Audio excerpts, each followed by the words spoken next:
Hello friends, welcome to another video. Today's review is The Book of Life by Deborah Harkness.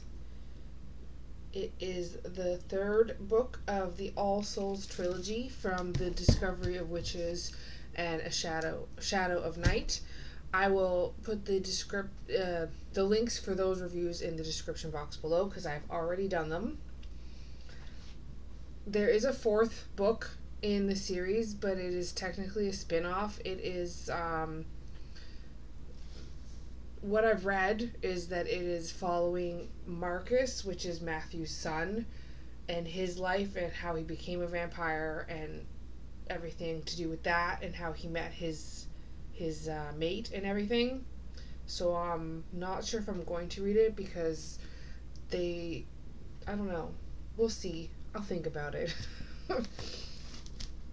But I'll read the insert here for you. Rye is being really sooky. I think he wants me to put him in the window, but I'm not going to do it. Eagerly awaited by fans around the world, The Book of Life brings the magic and suspense of the All Souls trilogy to a deeply satisfying conclusion. What did the witches once discover? Why was the secret encoded in a mysterious book called Ashmole 782 and then chased through the centuries by demons, vampires, and witches themselves? How can spellbound witch Diana Bishop and vampire scientist Matthew Claremont fulfill their love and their mission on contested ground and with the weight of their very different histories pulling them apart? In The Book of Life, Diana and Matthew time travel back from Elizabethan London to make a dramatic return to the present, facing new crises and old enemies. At Matthew's ancestral home, you are not going in the window. At Matthew's ancestral home, Septours, they reunite with the beloved cast of characters from A Discovery Witches, with one significant exception. But the real threat to their future has yet to be revealed, and when it is, the search for Ashmole 782 and its missing pages take on even more urgency. In the trilogy's final volume, Harkness deepens her themes of power and passion, family and caring, past deeds, and their present consequences. So this one again is written mostly in first person from Diana's point of view, but there are several chapters in third person from Matthew's point of view and a couple of the other characters.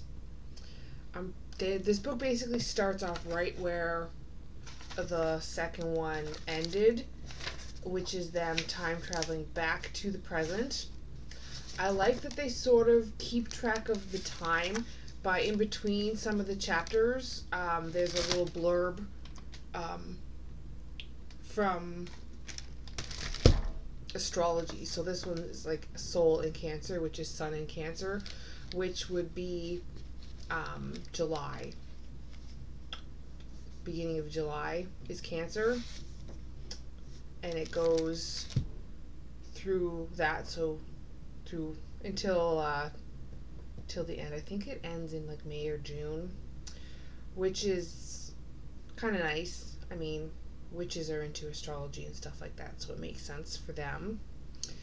And it's all the same characters mostly, with a few minor add-ins, but you know, like the main characters Diana and Matthew and Aunt Sarah and Isabeau and Marthe and Marcus and Miriam and Hamish and Sophie and Nathaniel and Philippe and Gallowglass.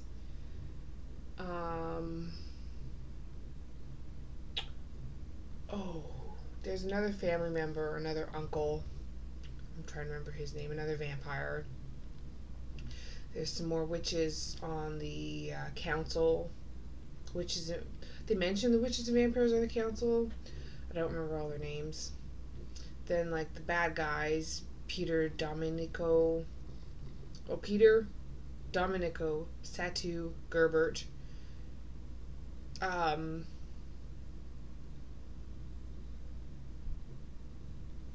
and Benjamin. Benjamin is important. They mentioned Benjamin in the other books, but I didn't realize how much of a major role he'd be playing, so I didn't mention him before. That's my bad. But he is the catalyst.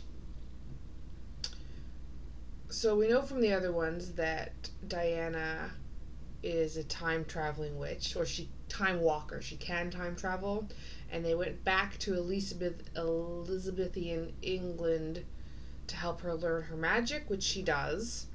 And then they come back, and their main goal is to figure out what's going on with the book, which the vampires call the Book of Life, and it's Ashmole 782 in human terms.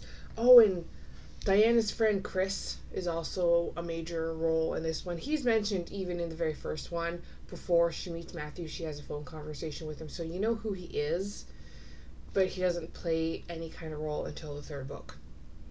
There's a lot of sciencey stuff involved, which I kind of understood and kind of didn't. They try and dumb it down because they want people to understand it, obviously. And you sort of get that when you look at the cover. If I try and show you, they've got a lot of astrology on here and like globy thingies and stuff like that. I don't know. It looks pretty though. If you can see all the little astrology things on it. I've got all three of them here.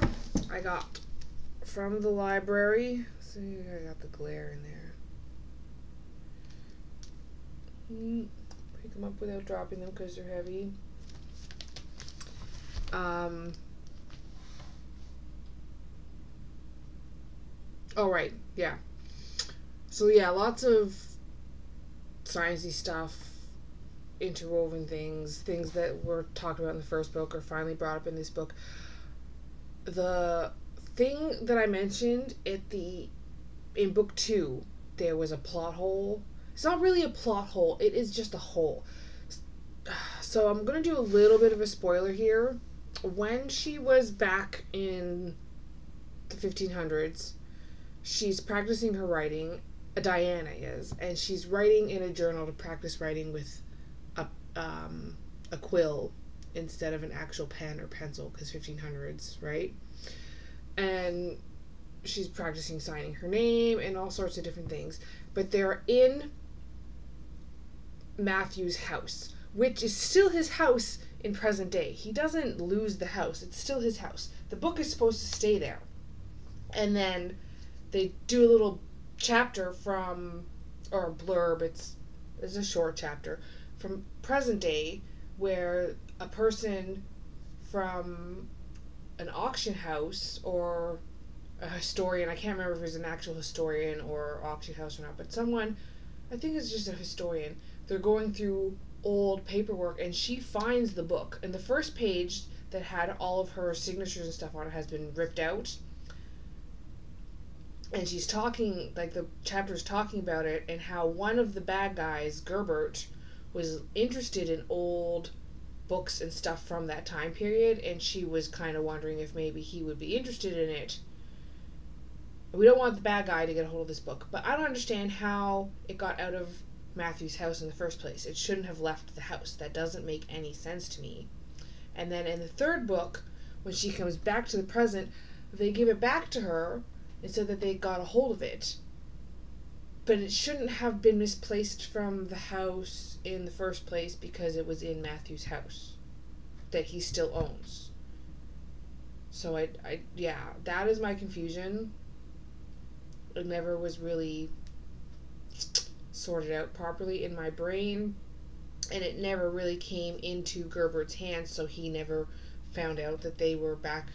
I guess he figured they had traveled through time, but he never found out exactly where they were. So, like, that was kind of pointless in my mind, if you understand what I'm saying. That's one of my, that didn't even need to be in the book, basically. They could have taken that chapter out where this historian finds her little notebook. It's just weird. Made no sense to me whatsoever. Overall, though, the plot was well paced. I'm trying to think if there was anything else I found in it that was a little off. I can't think of anything offhand. I did get confused with some of the characters, especially near the end, because there was a lot with the vampires, like there are people that are helping them out and whatnot. But overall, the story made sense and worked out good. There was a twist thrown in with this one, like I said, with their son Benjamin, Matthew's son Benjamin. When I refer to Matthew's sons, it's the people he has turned into vampires. I should clarify that. Because vampires in these books are familial. They like having a clan and families, so the people that they turn into vampires, because they use their blood to do it, are technically their sons, and so on and so forth. So that's how they refer to them in the book. But Benjamin is a bad apple. I'll let you read the books to find out how Benjamin is a bad apple. Overall, I really like the book. There's definitely some feels, some emotions, moments of happiness and joy, and actual laugh out loud moments, and wanting to cry because of being upset. Not actual tears. I've had books bring me to tears, but this one did not. It was close though.